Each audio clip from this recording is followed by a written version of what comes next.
Hello champion, कैसे हैं आप सब। डिस्क्लेमर में मैं पहले ही बोल दूं कि जिनके बारे में मैं बात कर रहा हूं पर्सनली उनको मैं नहीं जानता। जितना आप जानते हो उतना ही हम भी जानते हैं।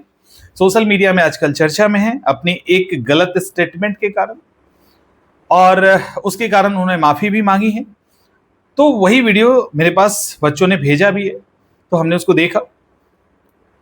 उसमें उनसे एक गलती हुई है। एज ए टीचर जब वो क्लास ले रहे थे, एक बड़े ब्रांड के साथ जुड़े भी हैं, एज ए टीचर जब वो क्लास ले रहे थे तो लाइव क्लास के दौरान उन्होंने कुछ ऐसे शब्द का यूज कर दिया जो उनको एज ए शिक्षक नहीं करना चाहिए। यहां पे मैं एज ए शिक्षक बोल रहा हूं, जबकि मुझे बोलना क्या चाहिए कि एज ए ह्यूमन बींग नहीं करना चाहिए। जब ये शिक्षक की बात नहीं है, as a human being, as a इंसान के नाते हमें ये नहीं करना चाहिए। उनसे हो गई। लेकिन एक सवाल आपसे पूछेंगे हम, एक जो भी सोशल मीडिया पे तांडव मचाए हुए हो, उनको भी ट्रॉमा में डाले हुए हो, ये गलती थी या गुनाह था? पहले इसको क्लियर कर लीजिए, अपने दिमाग में एक बार क्लियर कीजिए। मुझे पता है कि कुछ लोग आओगे यहां पे भी ज्ञान देने के लिए, खैर कोई बात नहीं है, उससे ज्ञान दीजिए, क्योंकि मुझे बहुत आराम से झेलने की आदत है, कोई दिक्कत नहीं है मुझे। अब मुझे ये बताइए, वो गलती थी या गुनाह थी? वो एक गलती थी, वो गलती थी, और गलती के लिए माफीनामा बना है। जो गलतियां होती है ना, उसके लिए सॉरी, और उसके लिए एक क्लेरिफिकेशन के साथ अगर कोई माफी मांग ले तो वो गलती समाप्त हो जाती है, फिर उसके लिए क्षमा कर देना चाहिए। दूसरा, अगर गुनाह है तो उसकी सजा मिलनी चाहिए, सजा मिलने के बाद ही माफी होगी, अदरवाइज नहीं। तो आप पहले ये बताइए कि गलती है या गुनाह है?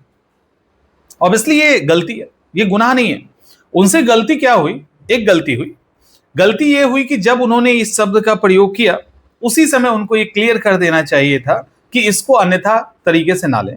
ये इसलिए ना लें, किसी चीजों के साथ इसको रिलेट ना करें। उनको ये बोलना चाहिए था, शायद उन्होंने ध्यान नहीं दिया और फ्लो में बोल के चले गए। उसके बाद तांडव मच गया, जैसा कि सोशल मीडिया में होता है। सब लोगों ने उसको पकड़ लिया, इस पे व्यूज आने लगे, अच्छे खासे पैसे आने लगे। तो आजकल तो लोग इंतजार में रहते हैं कि कौन एक छोटी सी भी गलती करे कि उसको गुनाह में बदल दे, और उसके बाद जो फ्री फोकट में लोग बैठे हुए हैं वो वहां पे कमेंट स्टार्ट कर देते हैं।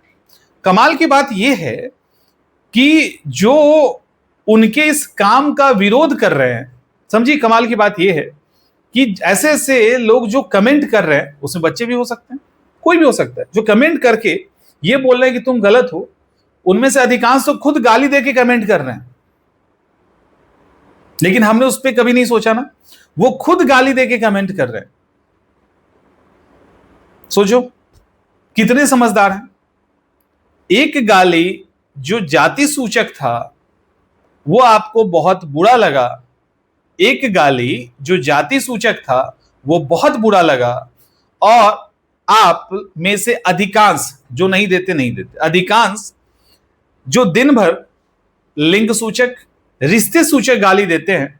सबसे इंपॉर्टेंट रिश्ता अगर किसी का है तो वो मां का है।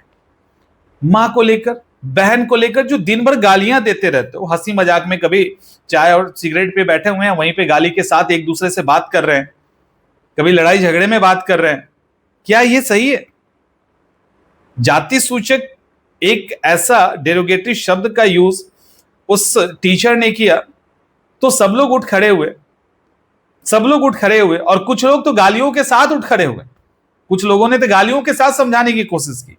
वो जाति सूचक शब्द कहा तो गलत हो गया, और आप रिश्ते सूचक गाली दो, लिंग सूचक गाली दो, और अलग अलग तरीके का गाली दो, तो वो सही है? तो एक गाली देने वाला दूसरे को समझाएगा कि तुम गलत कर रहे हो, और वो भी गाली देके।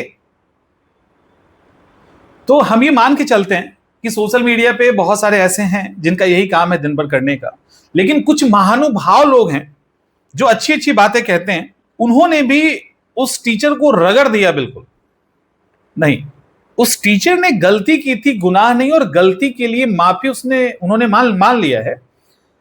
तो यहां पे उनको समझाने की बात हो सकती है, लेकिन इतना आलोचना वो डिजर्व नहीं करते। अगर दिमाग शांत करके आप सोचेंगे ना, तो जितनी आलोचना हुई होगी, जितना उनका फैमिली या जितना उनको पनिशमेंट अभी तक मिल चुका, आई थिंक सस्पेंड भी कर दिया गया है, सस्पेंड करने की जरूरत नहीं थी। यहां पे यहां पे समझाने की जरूरत थी और उनको कहना था कि पब्लिकली आके आप बोल दो कि हमसे गलती हो गई, दैट्स इट, खत्म कहानी। लेकिन सोशल मीडिया का इतना प्रेशर होता है, अलग अलग लोगों का इतना प्रेशर होता है, इस प्रेशर के कारण उस संस्था को भी एक्शन लेना पड़ गया और इनकी हालत भी खराब है। जहां तहां अब लोग क्या करेंगे, बेइज्जती करेंगे। और कौन कर रहा होगा बेइज्जती? भी वो कर रहा होगा जो खुद गाली दिन भर देता है। समझ में आ रहा है? ये हमें इस पे जोर देना चाहिए कि हमें गाली मुक्त भारत बनाना है। हमें इस बात पे जोर देना चाहिए कि इस तरह के डेरोगेटरी शब्दों का प्रयोग ही हम ना करें अपने लाइफ में, क्योंकि ऐसी कई कम्युनिटी, ऐसा कई स्टेट है, सोसाइटी है जहां हमें पता है कि गालियों को, मतलब ऐसे कई सारे क्षेत्र है, अगर हम नाम ले लेंगे तो फिर वहां के लोग कहेंगे कि हमको क्यों कह रहे हो। लेकिन आपको पता है कि बहुत सारा ऐसा इलाका है, इवन पूरे इंडिया में ही, जहां पे बहुत प्यार से भी गालियों से बात होती है। खुशी की भी बात होगी तो गालियों से बात हो जाएगी।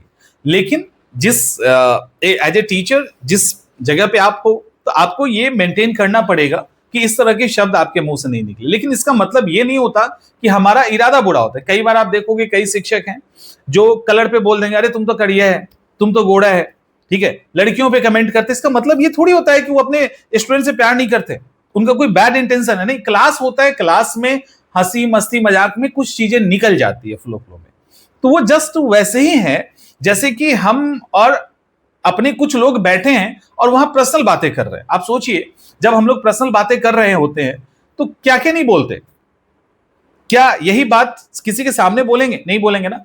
तो एज ए टीचर और एज ए स्टूडेंट ये एक बॉन्डिंग होती है कि हम जब बात कर रहे होते हैं तो ये हमारी बात होती है। उसमें कई बार अब चूंकि फ्रेंडली हो गए हैं, फ्रेंडली हो गए, आप भी टीचर को बोल रहे बहुत स्मार्ट लग रहे हैं, आप उसके जैसे लग रहे हैं, क्या ये टीचर को बोलने की बात है? क्या ये शिक्षक की बोलने की बात है? तो नहीं, तो हमारा जो अभी माहौल है वो फ्रेंडली वाला है, उसी फ्रेंडली में बोलते बोलते ये फ्लो में निकल जाता है। तो इसको इस तरीके से हाइप करने की जरूरत नहीं थी जितना किया गया। और इसमें सबसे बड़ा योगदान उन कुछ धुरंधरों का है जो काफी चहेते भी हैं और वो टारगेट करते रहते हैं। तो उन्होंने टारगेट कर दिया, इनको कर दिया, तो ये चीजें और बवाल मचा दी। क्या इसकी जरूरत थी? मैं फिर से कहता हूं, गलती और गुनाह में अंतर होता है। तो ये गलती को गुनाह का दर्जा क्यों दे रहे हो और क्यों उनको ट्रॉमा में डाल रहे हो? इसकी कोई जरूरत ही नहीं है। तो आई थिंक कोशिश अगर हमें ये करना है तो हमें कोशिश ये करना है कि हमें गाली मुक्त समाज बनाना है, गाली मुक्त देश बनाना है। ना ही कोई जाति सूचक गाली हो, ना ही कोई लिंग सूचक गाली हो, या ना ही कोई रिश्ते सूचक गाली हो। क्योंकि मैं फिर से कहता हूं कि माँ बहन आदि जो रिश्ते होते हैं वो काफी पवित्र होते हैं और दिन भर तार तार कर रहे होते हैं हम लोग गाली देके, उस समय कुछ नहीं कोई कहता है। अरे हंसी मजाक में इतनी गंदी बात कैसे कर लोगे? और किसी के मुंह से गलती से निकल गया तो वो इतना बड़ा गुनाह कर दिया? ऐसा नहीं है। तो ये सोचने की जरूरत है। और खासकर आप में से कुछ वो धुरंधर जो ब्लाइंडली कमेंट कर देते हो और कमेंट के पहले कुछ अच्छी बातें लिख देते हो गाली के फॉर्म में, है ना, और तब आप उनको समझा रहे हो। तो सोचिए कि समझाने की जरूरत उनको है कि आपको, वो तो समझ चुके, उनको तो समझ में आ गया उन्होंने बड़ा बलंडर कर दिया है फ्रंट पे आके। तो ये काम मत कीजिए, इससे कोई फायदा है नहीं और कोई परेशान होता है। आप मतलब ये वही हाल हो गया कि कोई पॉकेट मार अगर मिल गया ना तो पकड़ के लोग ढूंढ देते हैं, और अगर 50 मर्डर किया हुआ गुंडा मिल गया तो लोग सलाम बजा के निकल जाते हैं। तो उनसे एक छोटी सी गलती हो गई तो पकड़ के आपने रगड़ दिया, इजली कमेंट करने में क्या जा रहा है किसी को। लेकिन वहीं पे ऐसी गलतियां दिन भर करते हैं लोग, कई मंत्री विधायक तक कर जाते हैं, तो कोई कुछ नहीं कहता, कोई कुछ नहीं कहता फिर।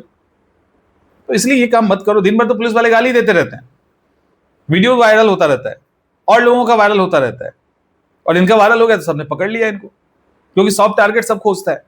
तो ये सॉफ्ट टारगेट है क्योंकि इसके आगे टीचर शब्द लगा हुआ है। तो ये नहीं होना चाहिए, गाली ही नहीं होना चाहिए। I think